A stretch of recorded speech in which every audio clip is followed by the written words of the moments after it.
ওম জয় জয় দেবী চরাচর সারে কুচযুগ শোভিত মুক্তাহারে বীণা রঞ্জিত পুস্তক হস্তে ভগবতী ভারতী দেবী নমস্তুতে।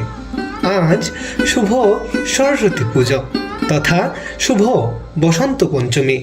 আজ প্রতিটি স্কুল কলেজ সনাতন ধর্মাবলম্বীদের বাড়িতে বাড়িতে আলোয় আলোকিত করেছেন আমাদের মা দেবী শারদা।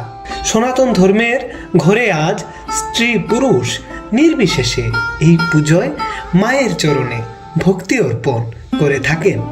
এমনও দেখা যায় আমাদের পাশের মুসলিম ধর্মের ভাই বোনগণও এই পুজোয় মাঝে মাঝে অংশগ্রহণ করেন এবং দেখতেও আসেন। মায়ের নাম হলো সরস্বতী, যার ভাঙ্গন হলে সরস কথাটির উৎপত্তি ঘটে, যা বিশেষ সরোবর বুঝায়। অর্থাৎ মায়ের নামের অর্থ তিনি স্বয়ং জ্ঞানের সরোবর।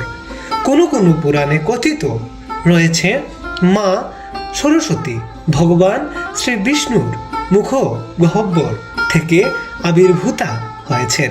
আবার কোনো কোনো পুরাণে কথিত রয়েছে মা নাকি সৃষ্টিকর্তা চতুর্মুখী ব্রহ্মার মুখ গহ্বর থেকে আবির্ভূতা হয়েছেন।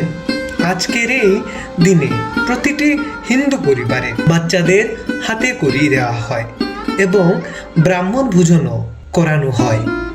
আজও বাংলার সংস্কৃতিতে মায়ের পুজোয় চৌকির উপর তালপাতার তারি ও দোয়াত কলম রেখে পূজা করার প্রথা আজও চলমান তথা বর্তমান রয়েছে। শাস্ত্রীয় বিধান অনুসারে পঞ্চমীর দিন সকালে সরস্বতী পুজো সম্পন্ন হয়ে থাকে। মা সরস্বতীকে কোনো কোনো পুরাণে আদি সনাতনী বলেও উপস্থাপনা করা হয়েছে। কোনো কোনো পুরাণে মা ভগবান শ্রী বিষ্ণুর স্ত্রী নারায়ণী নামেও কথিত। কোথাও কোথাও তিনি ব্রহ্মাণী অর্থাৎ চতুর্মুখী ব্রহ্মার সহধর্মিণী রূপেও কথিত রয়েছেন। আবার কোথাও কোথাও বিভিন্ন পুরাণে কথিত রয়েছে ভগবান শিবের কন্যা নাকি মা সরস্বতী।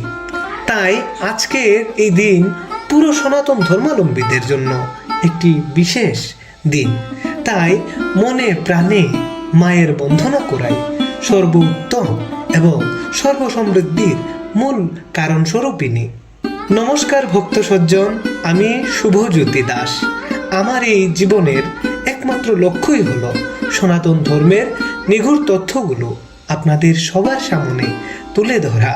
তাই রামায়ণ তথা ধর্মীয় এমন অজানা প্রসঙ্গগুলো জানতে আমাদের সঙ্গেই থাকুন আর আমাদের সঙ্গেই রাখুন।